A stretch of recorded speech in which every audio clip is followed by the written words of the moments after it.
Okay, this is October 26th, regular lab meeting. We've got me, Riley and Hudson, and Earl over there, and that's everybody, right?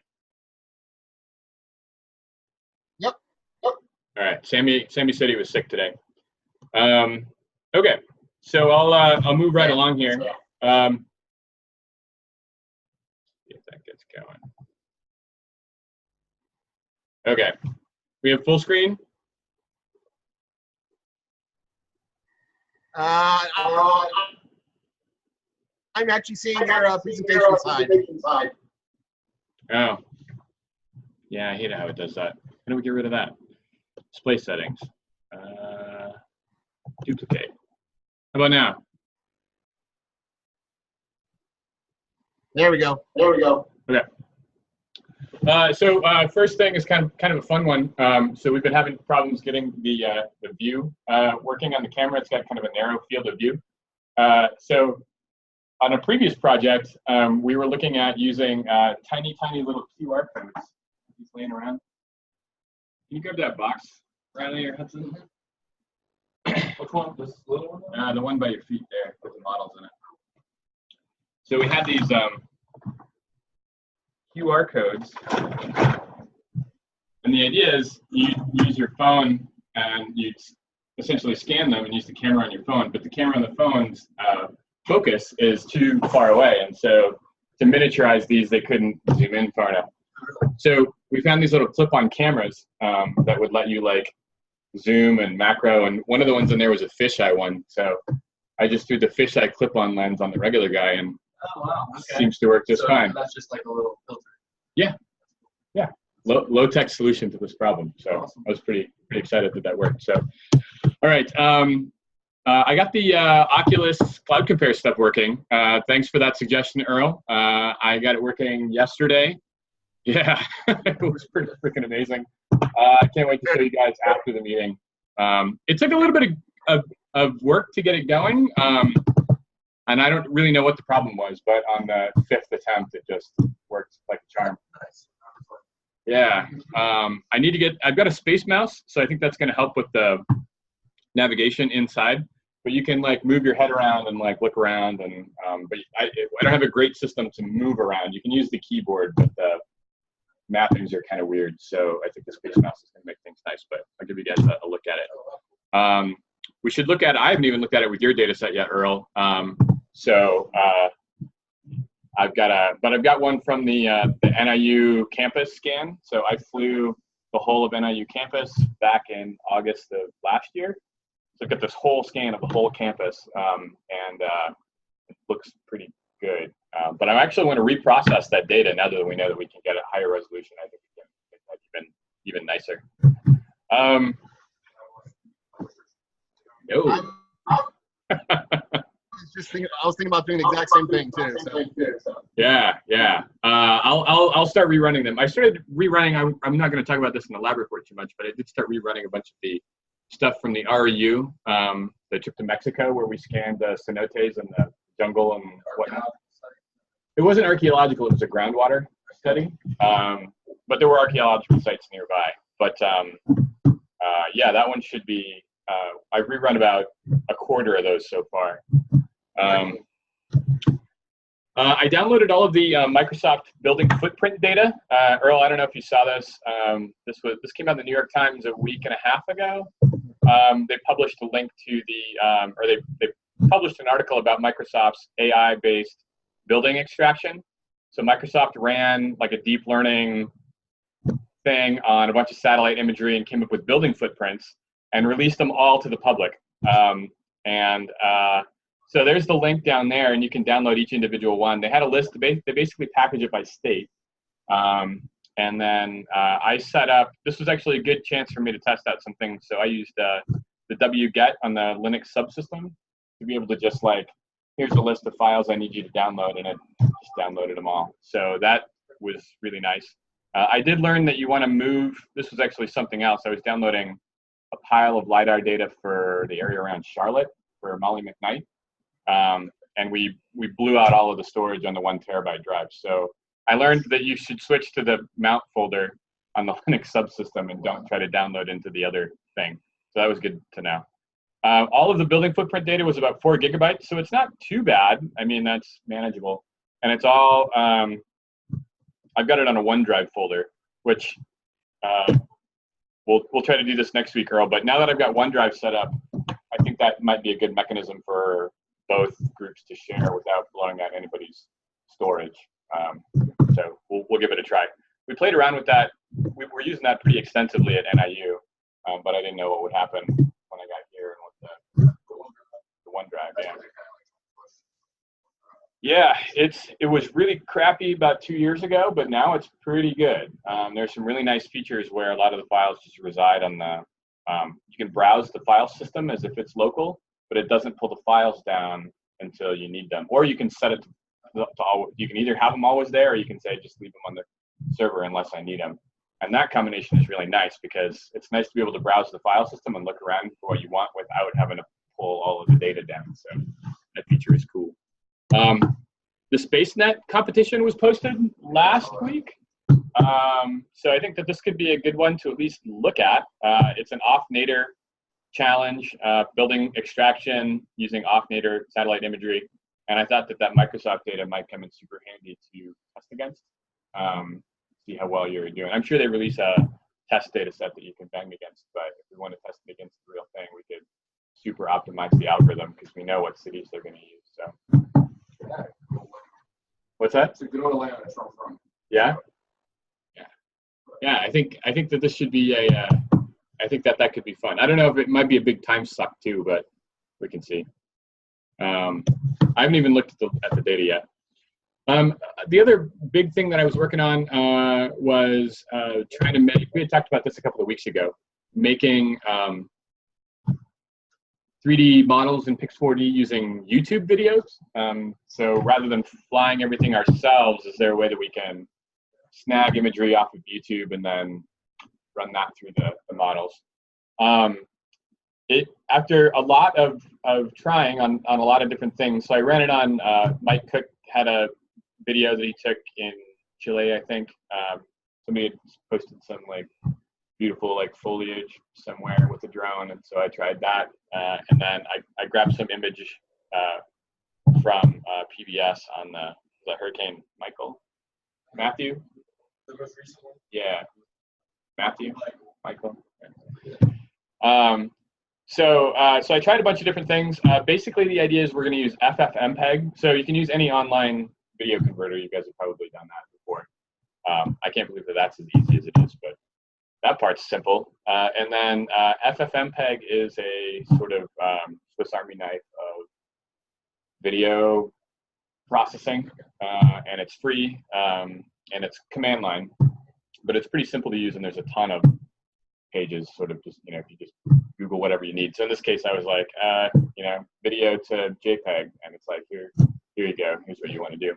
Because it's a huge, the program itself is like crazy functional, like, there's 100 different things you can do with it. So is the fact that the images aren't here in the model? Well, so yes. So most of the time in Pix4D, you've got a camera model that lets it build the metric information correctly. So if it knows how the lenses work, then it can figure out the size. So the scale usually comes out right, even if you just plug in photos. And then you usually georeference the photos, and then that'll tie to local coordinates. But you can just run pictures and then georeference it.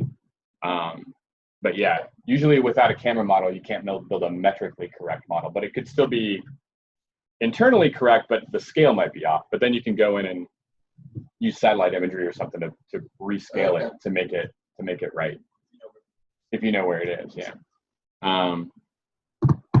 So it was kind of interesting. I'll get into just a couple of the details here.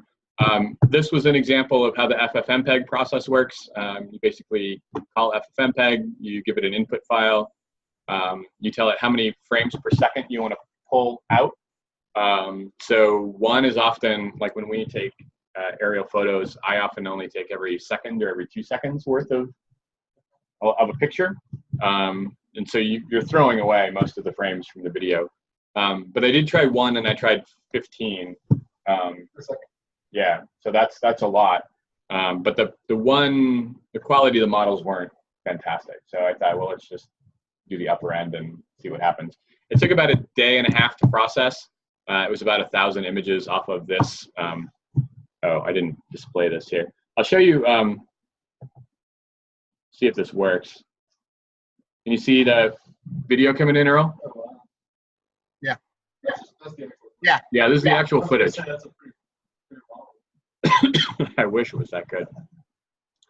So you can see it's flying along the road here, but it's a relatively stable shot. There's some pieces in here, like, so this was taken by Severe Studios, a company that seems to make its living off of just going places and shooting drone footage wherever bad things happen, which is a cool job. And then there's, but it's useful. I mean, you know, the media wants to see this and people want to know. And so there's a watermark in the video with Severe Studios and PBS. And so that was going to be an interesting, you know, what is Pix4D going to do with that? It's going to make a left turn, I think, here and then follow along, which yeah, must have been some kind of a canal because it's got boats on it. Drones don't usually do super well, or photogrammetry doesn't do super well with water surfaces, and so I wasn't quite sure. This really is not an ideal video for this. It's a quite chaotic scene and with a lot of water, so it was a pretty tough challenge.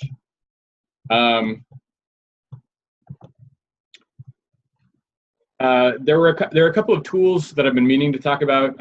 So when you run the first part of the processing, you can go into the Ray Cloud and you can mask off particular portions here.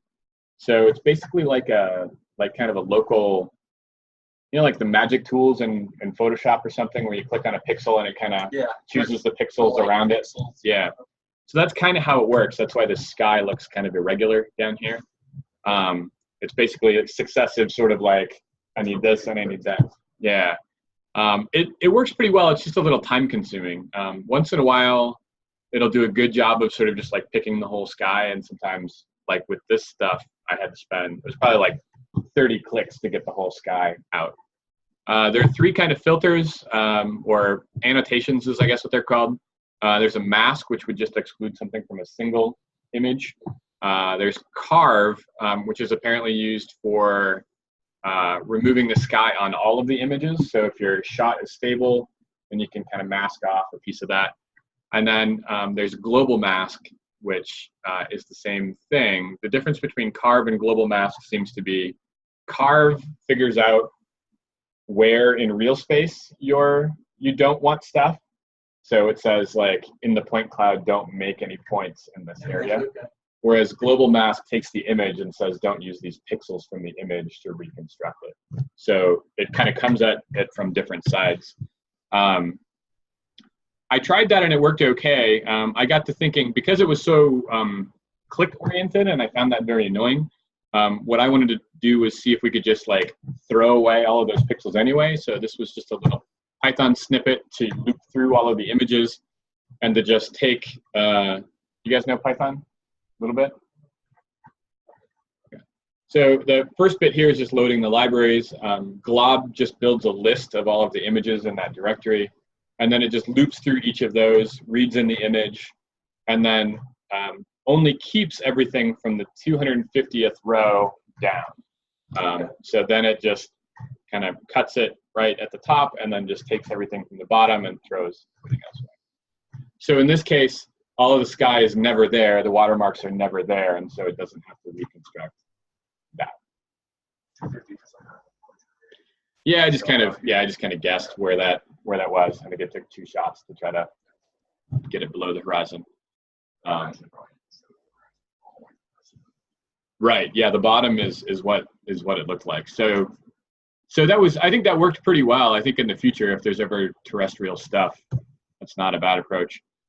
The couple of settings in here that matter, and I'm starting to wonder if I got the second one, but here's one of them. There's if you're looking at the point cloud generation, there's actually an advanced, and I haven't noticed this in a year, but there's a little advanced check mark down here in the bottom left that opens up an entirely new advanced tab.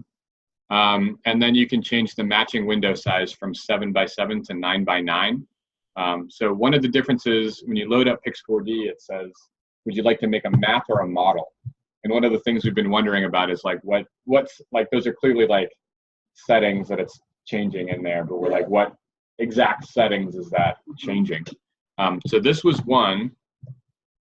And then here, good, I'm glad I have it. This is the other one. So this is under the matching under initial processing, and this is where you specify whether you're doing an aerial grid or corridor or free flight or terrestrial. And that seems to be whether your camera is more or less down or more or less forward. So that was interesting to be able to track that down. That's been a mild mystery for a year. We usually do map stuff. This is what the point cloud looks like in Cloud Compare. So you can see the road. It should loop back around here. This is from the video. So there's the road it started down, and then it moves down the canal, and then it moved down the other canal. So the reconstruction is not great. But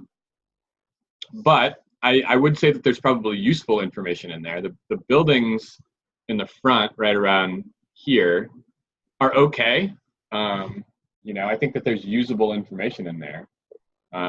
But yeah, it's not as good as I was hoping for. But it's also not, I mean, those images are not what you would use for mapping at all. Like, so I want to keep kind of poking around with that. It might be interesting to fly something with the camera setting as if I were mapping it and see. But I don't know. It was a fun experiment, and it was good to check out. While I was looking around for that, I did notice that there was all of the imagery that was taken post event was posted here. Oh, sorry. So this was super cool. I didn't realize that there was such a nice gateway, and because, you know, if you look at the URL, they're clearly doing that for more than just the storm, which is really neat. I think that there's probably a lot that you could do with this data from sort of like a storm analysis perspective. So what a nice data set, really. This is an example of some of that imagery zoomed in. There was a house, I really wanted to do this. Let's see if I can find it. There was a house called the Beach Palace that made the news. It's caught my eye. It's this house right here, I think. Yeah. It was like they spent, you know, extra money to make it super hurricane proof, and like sure enough, like it's the only house and all. So I really wanted to model that. I was looking around for images. So the image that was taken in that video is from this area, but it flew on this corridor and then down that canal. But I'll keep hunting around to see if I can find the Beach Palace. One of the terrain products that we've been really interested in is geomorphons, and I just saw, Earl, that North Carolina posted a whole library of the whole state for both topographic openness, which is how much sky you can see, and the geomorphons, which is super cool. So geomorphons are like classifications of whether that particular pixel is part of a slope or part of a hill or part of a ridge or part of a valley. And it's a way of breaking down the environment into sort of like semantic categories. And so there was an algorithm that came out in, I don't know, 2013, I don't know, something like that. And I had done some work on this during my postdoc. And so I've got some custom code that can do this. There's some software you can download to do this, but I don't think this is the first time I've seen data pre-processed in that way. So that could be cool.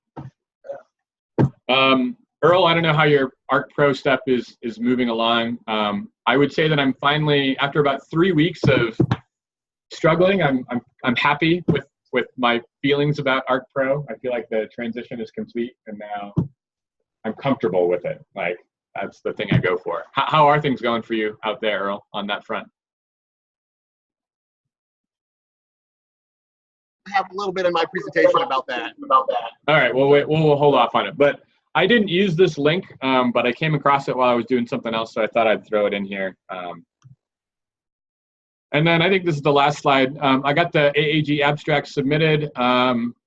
As usual, they extended the deadline, which they always do. You never know if they are, though, so it's always good for them to get in if you can.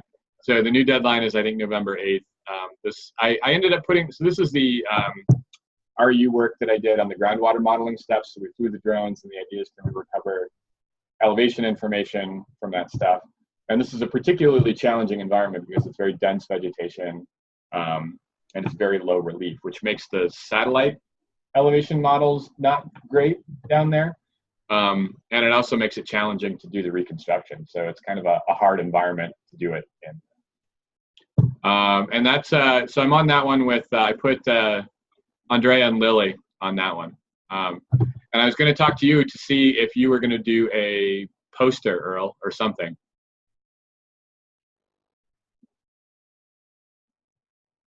I don't think I'm making an AAG this year, but I do mention that in my presentation also. Okay, all right, we'll leave it to that. You want to take over, Earl?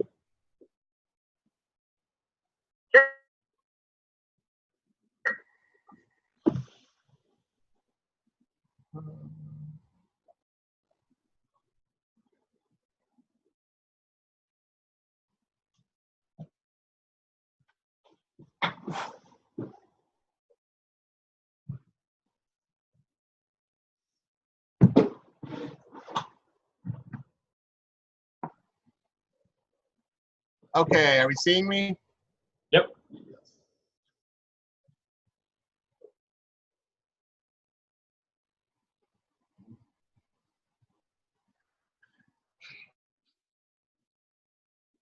Okay, this is Earl New. Today's the 26th of October, 2018, and my lab report for today.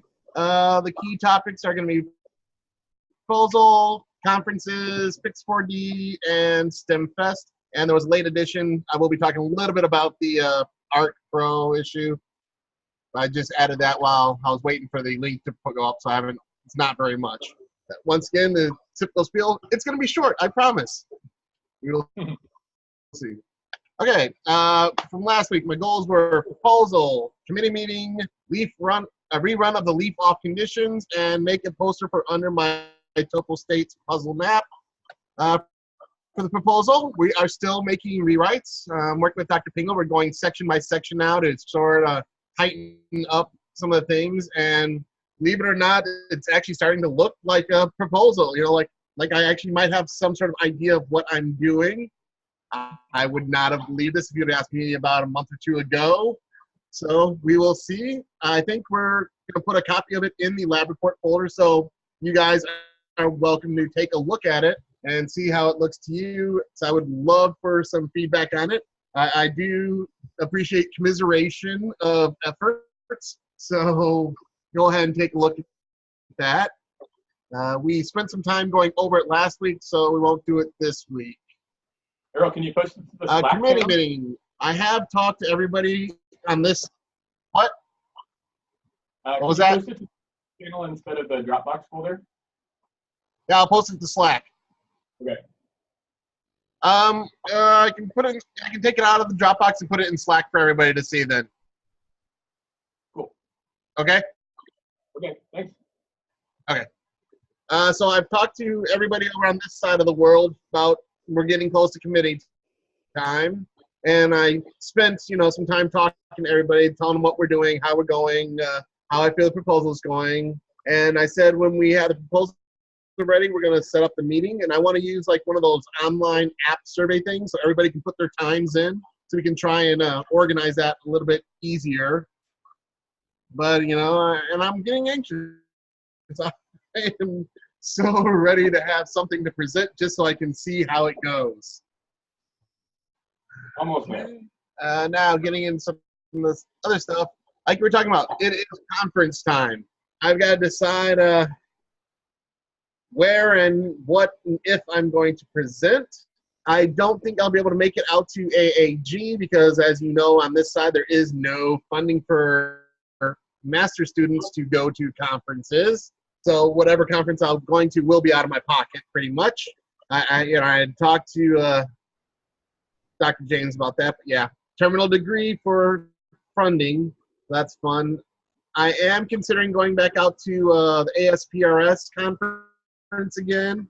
The ASPRS, ILMF, the American Association for Photogrammetry and Remote Sensing, for if you guys don't know, and the International LiDAR Mapping Forum. It's held out in Denver every year. This year it's going to be the end of January, so they are having their call for proposals right now.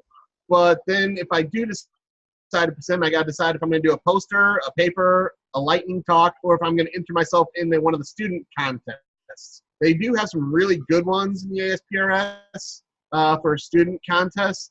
I just don't know where we're going to be at in January. So I wanted to talk to you about that when we have a chance to sort of lock in some of that. Yeah. Are you available for a one-on-one this weekend, Earl? What was it? Are you available for a one-on-one this weekend? This weekend is booked solid for me. Tomorrow all day is STEM Fest, and then my wife and I are going out for the weekend. So we're going to go see some shows in Chicago, spend the night, and have some fun. So my weekend is pretty solidly booked up. But starting Monday, I'll be good. So we can do some more stuff on Monday. Or maybe early Sunday. I'll talk to you about that later. We can schedule a time. Okay. Going on. Pix4D. Okay, so I started rerunning the Leaf Off Historic North District because, as I was talking about last week, I got some of this really weird doubling effect, and I went in, reran the first stage, just thinking there might have been some issues, and I started looking at the ortho image. There seems to be some real considerable differences in the image itself. And I go to the next image. If you can see, there's some real good illumination differences between the sections. I think it might be, it's either due to some of the camera settings or the ambient illumination, because Mike helped me fly this section. We flew them together. So all those images should have been at the same day and time.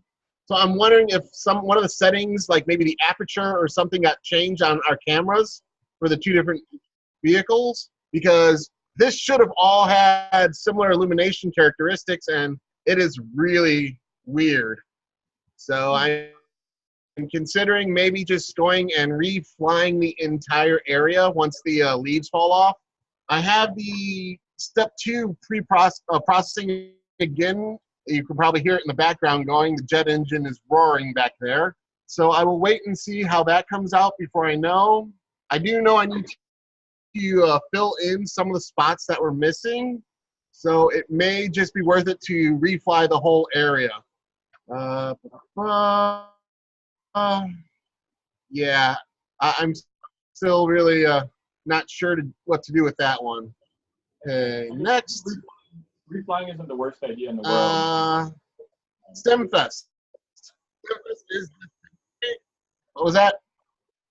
Reflying isn't the worst idea in the world if we find you have. Oh, sorry. Okay, that said something. You've learned a lot about. I can't hear you right now. You're kind of far. I think reflying is probably not the worst idea in the world. You've learned a lot about flying, and since you did the first run, I mean, your drone was like, I don't know, when you had it for like a week. so I think that's probably not a terrible something idea. Like that. Yeah. Okay. And just going through and looking at the imagery I've gotten, I was really thinking about reflying a lot of it. Just, like I said, I've gotten a lot of experience under my belt now, and I'm much more comfortable in tweaking the settings to optimize my imagery. So I do think that's a definite possibility. Okay, well, as I talked about last week, the topo puzzle is done and completed. I'm really happy with that. If you guys didn't see the imagery of that, take a look at last week's slideshow. It's really cool. I was really happy with it. So this week I was working on a poster design. I was trying to basically, it is a 1 to 5,250,000 scale, which fits nicely on the standard size presentation poster. The 30 by 40 or whatever, 36 by 48 poster that you use at presentations. The puzzle pieces actually will fit on that. So I wanted to design a little guide for the kids that are coming to STEM Fest to play with the puzzle pieces, but actually learn a little bit about the mapping itself. So right now I'm waiting for it to be printed. Phil said there's some issues with the plotter, so he's been trying to print it for me for the last couple days. Hopefully it'll get done because today is the last day it can be printed. I wanted to keep the poster simple, so I made a really basic map with just some of the key elements, you know, things like, oh, a compass rose, you know, a bar scale, a legend. And then I actually have little activities on the map like saying, this is what this is what that is. And hey, can you find this or this or this on the map? So, you know, just something simple that kids can play with and learn something without them wanting to learn something. And also, side note, my daughter's robotics team will be presenting at STEM Fest this year. She was actually going to come in and give a presentation herself today, but her school is having a play and she's on the tech crew. And even though they're off school today, they're making the kids come in to practice. So she wanted me to say hi, and she's sorry she wanted to be here with us. You guys haven't met my daughter yet. She's great. Okay, now the 1 second. she was almost There's crying. She was almost crying that she couldn't come in. Well, maybe next week so you can talk about how it went. STEM Fest is, Okay. is a group Okay, where. so Well, 1 second, Earl. So STEM Fest is like a group of a bunch of exhibitors. So almost every department at the university and a lot of people around get together and make demonstrations, and kids can come in and sort of interact with stuff. And it's sort of like a science fair kind of a thing, but like there's all these little activities that they can do, and thousands of kids come. I just found out 2 days ago that Virginia Tech has one. Did you guys know this? Yeah. I haven't heard of it. So it's tomorrow. Yeah. So yeah, we're having our own little STEM Fest. It's not called that, but that's tomorrow. So I may drop by and see. Might be something we could get involved in next year. All right. Sorry, Al. Thanks. Yep, okay, so now this is the poster I came up with. You know, I wanted to keep it pretty simple. And I had planned on using the Imhoff hill shading because I really wanted to do that. Unfortunately, I could not do it because of ArcPro issues. I'll talk about that in the next slide. But so I did a typical hypsometric shading of the US. I don't like this shading myself very much, but I figured it was something that kids might actually see like on the walls of their school, or it's something they'll see kind of frequently. So I have little things like, oh, get to know the map, you know, this is a legend, this is a scale bar, you know, just little things here. And then letting them like, can you find our state? Just little activities for them to view on the map itself. The good thing is this should be perfectly in scale with the puzzle pieces. So once they're done, they can actually build the topographic map on top of the poster itself. So they can see how the elevation really translate into a physical scale.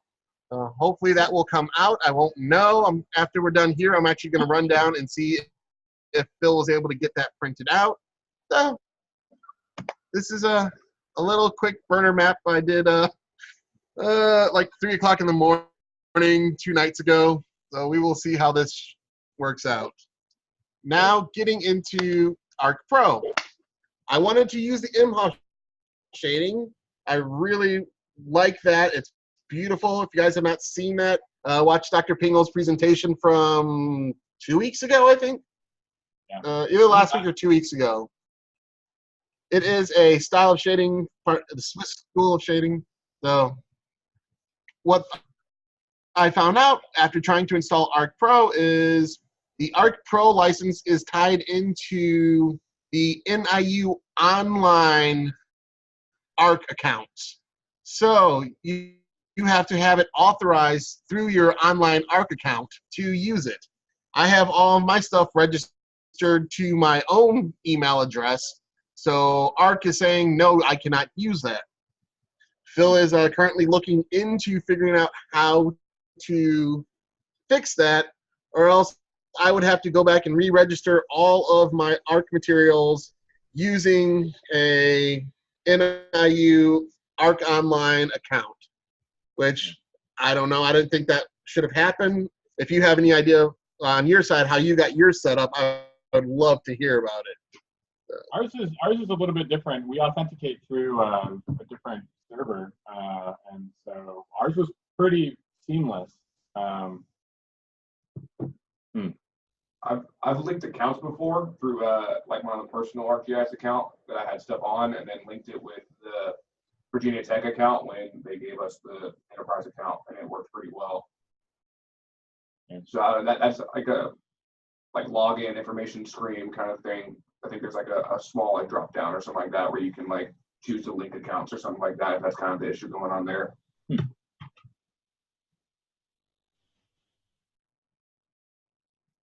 Yeah, so I don't know. He's having issues. Apparently, the only people on our license that's authorized to use it right now are Phil and Freddie. So they're the only ones in the entire department that have been using it so far. So he has not had to worry about this issue. He said he would look into it and get back to me. So I am just waiting to hear. Okay, that is pretty much it for me. So proposal, it's going. Committee meeting is still on hold. The rerun of the leaf off condition is underway, and it looks like it's in the middle of processing stage because the sound just went lower. I did get my poster made. Well, I created my poster for under the topo maps. I'm waiting to see if it will print off. Going forward, it's pretty much a repeat of my standard weekly goals. Proposal, committee meeting. Hopefully this rerun will be done by Monday, so I'll see if I was able to make any differences. Conference abstract. You know, I really want to figure out what I'm going to do with that. I would love to present some of this work because if you guys will find out, Dr. Peel will tell you I love going to conferences. I will go to any and every conference I can possibly manage to go to. It's really fun. If you don't go to conferences, go. They're great. And then tomorrow is STEM Fest. So that's pretty much what I have for everybody this week. Okay. So, yeah, I will pass it back to you. So. all right. About 25 minutes. All right, I should be out. Yep, I think we've got it.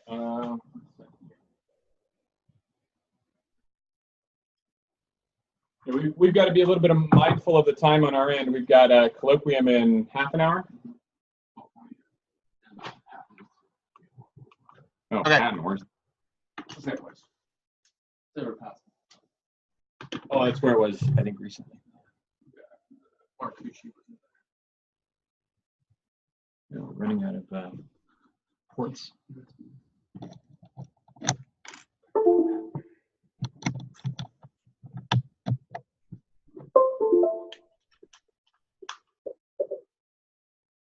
Very nice. Let me get the screen shared here. Figure out how to use this thing.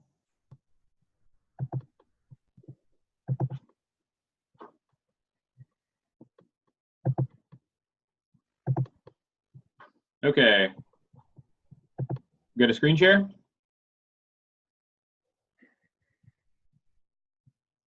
Yep. Okay. All right. I'm Riley Harris. I'm a first semester. I'm saying the presenter side again. Got it. Is that good? Can you hear me all right? Yep. All right, so I'm Riley Harris, first semester master's student here at Virginia Tech. I just want to tell you guys a little bit about research my advisor and I have been working on getting initiated. So this is a panoramic image we took down at White Top Mountain on October 19th of the potential study site. So I'll talk a little bit about that more further slides. Make sure the clicker's working here. No? I need a slide progression. Oh, it's not on. Here we go. So this week, we formulated and submitted an abstract to the AAG. There's a biogeographic methods lightning paper talk.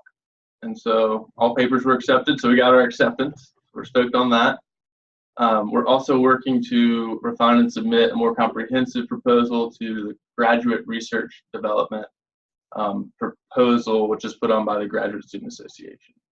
And once we do that, we can apply for funding for the project through the department.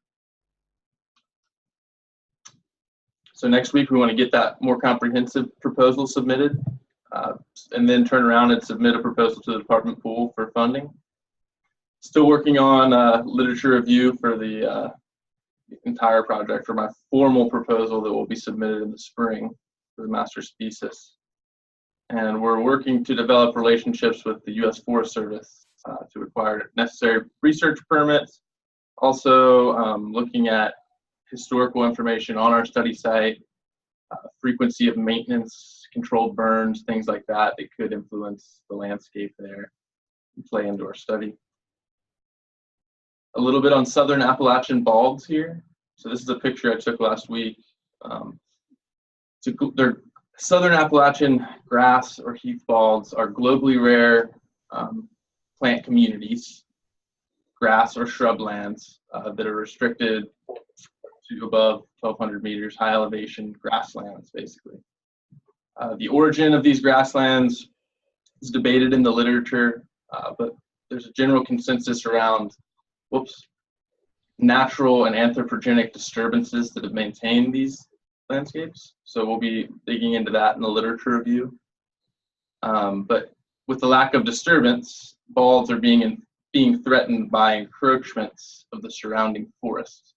So you can see on this image, I can't really point, let me see. No, that's okay. If you notice the boundary between the forest and the grasslands bald up top, Okay. yeah, there's sort of a distinction there. That's actually a spruce forest, higher elevation spruce forest. And if you look below, this is actually a northern red oak dominant forest that is starting to encroach. We observe seedlings, red oak seedlings, kind of encroaching into the bald. Right up here? Or down No, here? down on that far lower elevation boundary. Oh, okay. You can also see some of the spruce trees encroaching into the bald. If you look sort of in the middle of the grassland there. So these are things we're interested in quantifying with satellite imagery, also using UAV surveying and maybe even photogrammetry. So this is a YouTube video. I think we can press play. This is the study site. Just to give you an idea, we don't have to watch the whole thing, but it was kind of some vivid imagery. It just happened to be taken from a drone. None of this. Right. So yeah, that's when you said that, it kind of made me think of this video here. Yeah, we might as well put it through, see what happens. You know, interesting music. I didn't listen to that first. What that drowns us out here. So let's see. When we went up there, it was interesting because you find these. There weren't very many of them. There were a couple big red oak trees with branches that spread very wide.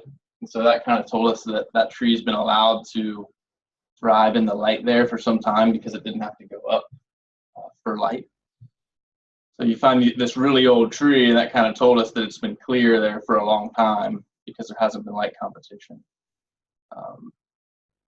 So we're interested in quantifying these boundary layers and figuring out areas where potential encroachment might be occurring. It'll be interesting to see how monitoring with drones in different seasons will affect the information we get out of the data. Obviously, we're still working on developing this project, but these are just some ideas that we've had. Even in this image, you can really kind of see color differences in different land cover types. So maybe that will be useful in a future model. Anyway. Cool. Beautiful site. Yeah, we definitely need to try to model that with Pix4D and see what happens. Yeah, that'd be cool, especially since it's coming back and going over the same areas. Yeah, that should be ideal.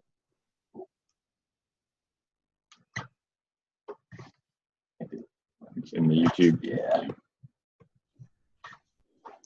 Okay, so we went up there on October 19th. We looked at potential study areas to study the ecotones, or that boundary layer between the southern Appalachian grass balds and the northern red oak dominant forests. We looked at satellite imagery from before and found certain areas in the bald that were covered in sort of a reddish looking vegetative type. And we discovered that it was actually a rubus species, so raspberry species, which is common in the Appalachians. Just interesting to go there and make that connection. Let's see. So like you see here, just kind of made a little diagram here of the forest boundary in this image. And there is some sparseness. So these areas where there are individual trees that kind of break out of the boundary, those are areas where potential encroachment might be occurring, where management may need to be focused. These are some of the goals of the study overall: quantify tree encroachment, recruitment, and encroachment. So in these high elevation, extreme environments, sometimes if there's a larger tree established, it's more likely that a smaller tree can establish itself next to it, with that larger tree sort of providing protection. So in this way, they sort of recruit each other, aid each other in encroaching. We're still really working on our methods, but we figured the drone will be valuable in producing some high resolution imagery where we can pick up on characteristics of land cover that maybe wouldn't have been discoverable with satellite imagery. And we'll go from there. All right. Yeah, definitely any feedback or questions, experiences that you've had that might be helpful, definitely all ears, either here or elsewhere. So I think one of the things that would be really cool to do would be to look at like transects, right? So you can build this 3D model, and you can imagine that maybe it's kind of like super exaggerated here, but like, you know, the curve of the terrain, right? And then you've got the trees on top, right? Like hair on a head or something like that, right? It'd be interesting to look at that terrain, but then it's pretty easy with these 3D models to calculate essentially the height above the ground for the features. Okay. And so what that would do is it would take your kind of curved surface and flatten it out, and then you'd be looking at a profile as if it were straight. Oh, wow. And it might be an interesting way to manipulate it and see if anything jumps out as a pattern that isn't immediately obvious when the terrain is embedded in there. Yeah. So just an idea. Oh, I definitely like that idea. I'll have to look into that. Any other? I think that's all I got. Yep. There's all the old NAPE imagery. I did see a presentation that NAPE imagery actually feeds into things like Pix4D very well. Oh, really? Yeah. Who did that? Who did that study, Earl? You remember? Yeah. So you can. Oh, it was one of the key. It was one of the main room presenters at ILMF last year. They were taking old historic NAPE imagery and using it to create historic 3D models. I'll see if I can pull up on the conference notes and find that one for you. Oh, thanks. Okay. Yeah. Post it to Slack when you've got it. Be very interesting. If I find it, I'll post it. Yep. And I think NAPE imagery is still available for free on the Earth Explorer. Is that right? Yeah. Yeah. And actually, I've got there's a portal where you can download all of it. Oh, really? Yeah, it's super great, and it might be something that we want to do just to archive it in case it ever is not free. Yeah. So yeah, let's look into that. Okay. If ever it's not free, that's a big if. There we go. All right. I'll Thanks, guys. yeah. Queue up the next meeting. I know.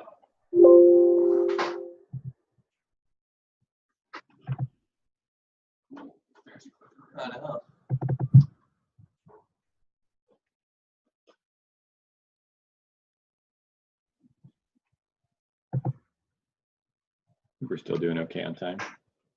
Oh, yeah, it is. Security alert. Oh no.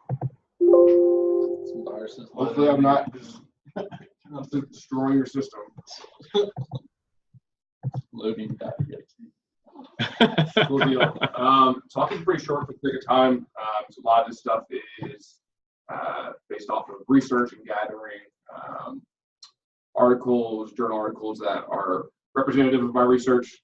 But my name is Hudson Chase, Near Earth Imaging Lab, October 26th. And my work is focused mainly on VR applications and immersive geography.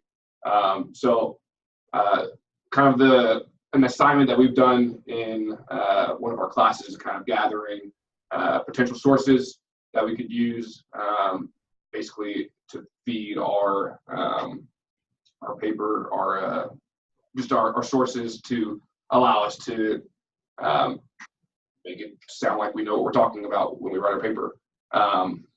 But yeah, so this is an interesting one that I kind of cross, talking about just more the adjustments for parallax in 3D space in regards to using a virtual reality headset mounted with a phone.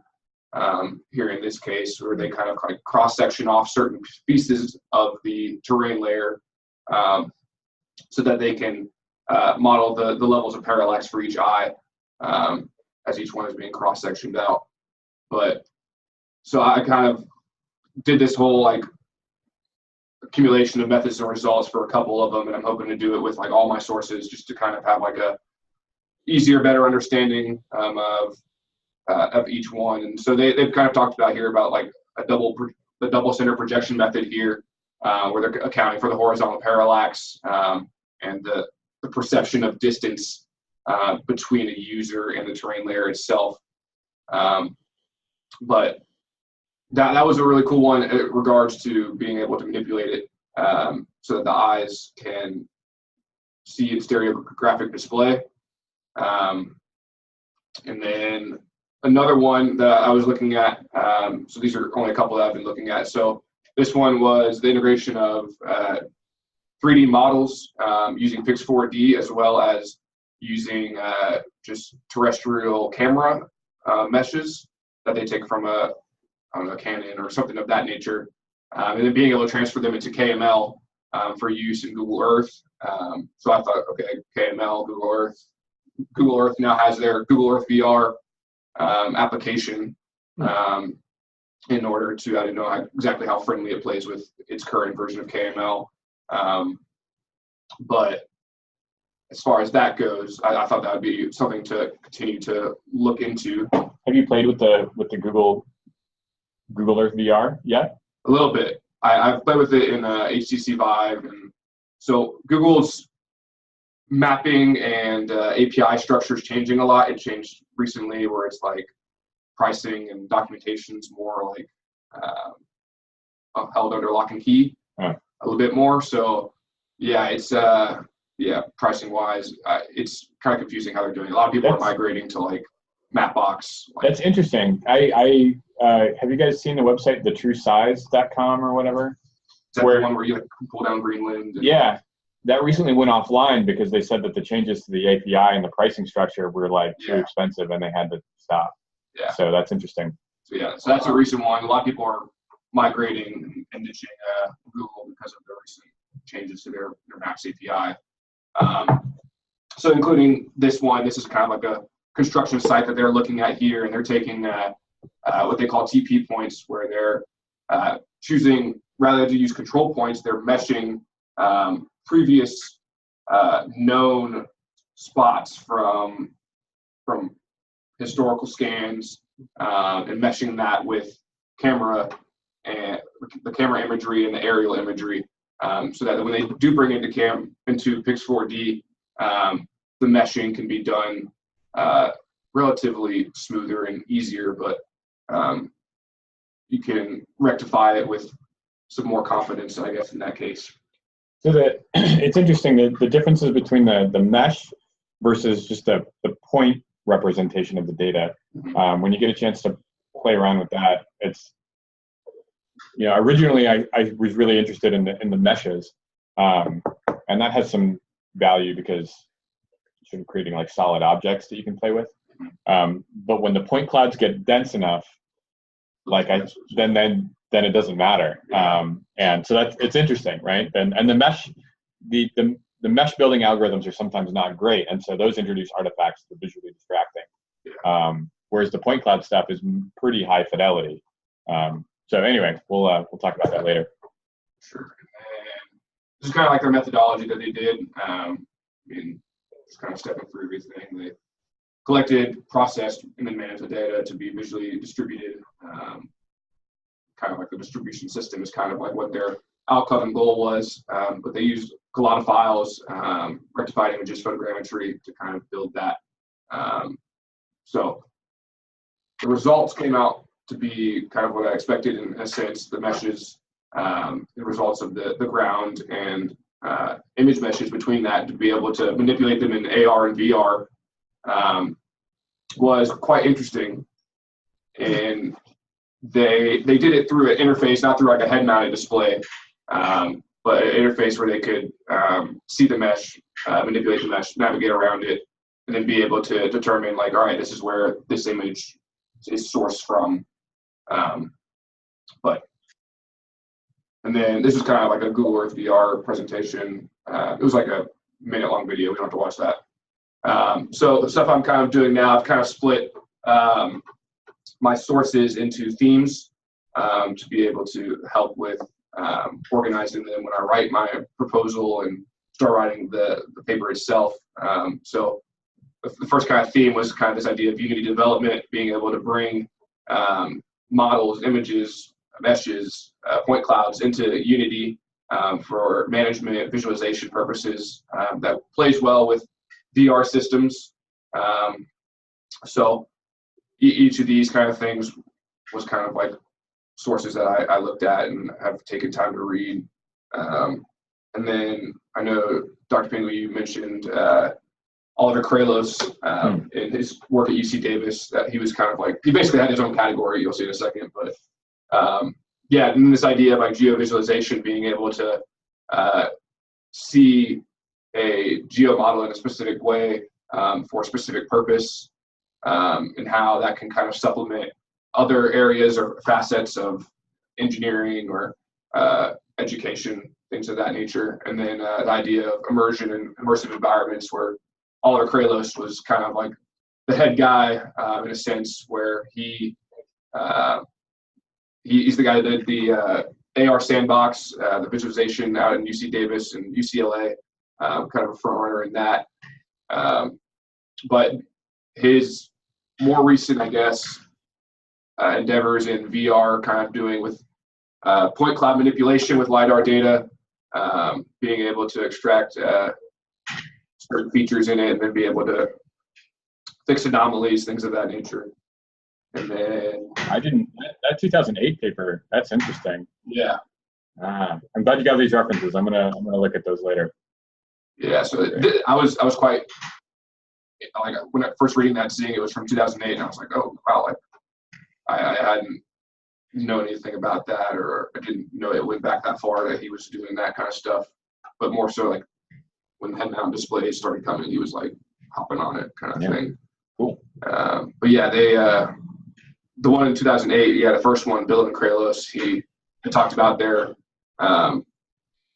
feedback interactions between the interactivity and how they can get it down to like 1/10 of a second and still run at 30 hertz, which is how fast the eye sees at 30 hertz. But now I think he's got it up to 90 hertz in his most recent one, and that's what this video is running at 90 frames a second, I think. 60 frames a second is what he says, or something like that. I think if you just click it, should pop up. If not, Can our eyes even process that? yeah, I mean, a lot of times displays are like, oh, we run at 120 hertz, but I'm like, the eye doesn't really like. Doesn't matter. Yeah. I don't know if this one's gonna go. Yeah, I mean, so it's just basically Kralos discussing. He's manipulating a point cloud, picking out different speeds, and he's showing how when he's interacting with it, the scale and the tiling of, I guess, the tiling of the LiDAR images is being for processing. Just the area where he's looking at is being processed, so that you got a billion points in the point cloud. Just areas being processed, it can really kick up the processing speed. But yeah, so like taking all those kind of things. This was just kind of for like a 3-theme, like out of 10 sources kind of stuff, being able to kind of mesh them together into a theme paragraph that I'll eventually put into my paper, that I'll definitely need to rework and reword. So just kind of like assignments that we've had that I've kind of like wanting to expand upon just for good posterity and being able to do all that kind of stuff. This But, looks good. sweet, but I think that's it. Okay. Appreciate it. All right. Well, thanks. Cool. everybody. Yeah. I think this all turned out pretty well. So thanks. I'm glad you guys got an opportunity to present for the first time. And Yeah. yeah, well, hopefully we'll make this a weekly thing. Generally, it's just kind of, this is what we did this week, and a good chance to talk about it. And we'll have to see if we can get the lag is a bit heavy today. Let's see if we can iron that out. I think that'll make interaction a little bit easier. All right, Earl, I'll be in touch about. I've got your revisions. I'll take a look at those within the next couple of hours and get those bounced back to you. And then the sooner we can sit down for one-on-one, the better. But I don't want to encroach on your what sounds like a nice weekend. So Monday would probably be fine. One quick thing that a presenter that I was talking about that was using NAIP imagery. Yeah. He's a professor from Colorado. His name is Lefsky, Lefsky, Michael Lefsky. Thank you so much. Appreciate it. All right. Thanks, Earl. We'll catch you next time. See you next week. Next, bye. Clock repair one's free.